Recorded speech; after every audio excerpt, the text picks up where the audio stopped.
We've come to a small town to see what the mood is in places like this that haven't yet been taken over by pro-Russian armed gangs. And the first thing we found is this checkpoint on the edge of town. The police here don't want to speak on camera, but they have told us they've been here for almost a week now, and we understand that their job is to check that no weapons are getting into this town.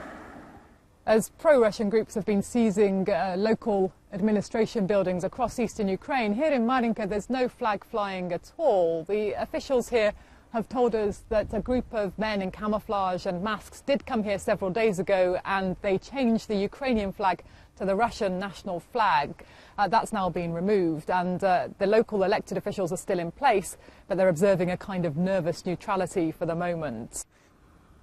Well, this is something I've not seen anywhere before. All around the main square in this town, there is the Ukrainian national flag, the blue and yellow national flag, painted on all of the lampposts and a lot of the bollards here.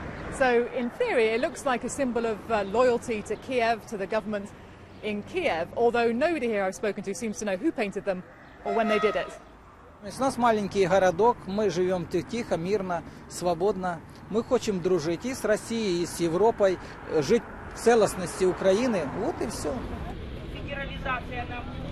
Just down the square here, there's a gathering of supporters of the People's Republic of Donetsk to try to drum up local support for a referendum to be held here on the 11th of May, which is supposed to decide the future of eastern Ukraine, whether or not this region will stay part of Ukraine or whether it will vote for some kind of independence. Лучше всего, чтобы не было войны, просто отделиться и все.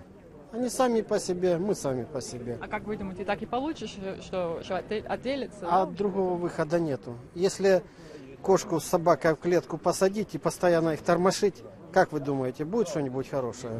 Так себя чувствуете, да? Да, лучше отделить их по разным углам, и хай сами себе живут. И так будет и тем хорошо. This is one of the leaflets that the organisers of this gathering have been handing out, and it's calling people to the referendum, and it's essentially presenting them with a fairly stark choice. They're saying with Kiev, essentially, it's about mass unemployment, it's about price rises, whereas with the People's Republic here in Donetsk, talking about much closer economic ties with Russia, not political ties, but economic specifically, and saying that wages will rise and so will pensions. And now the crowd shouting, Russia, Russia. So a lot of support, obviously, for closer ties with Russia.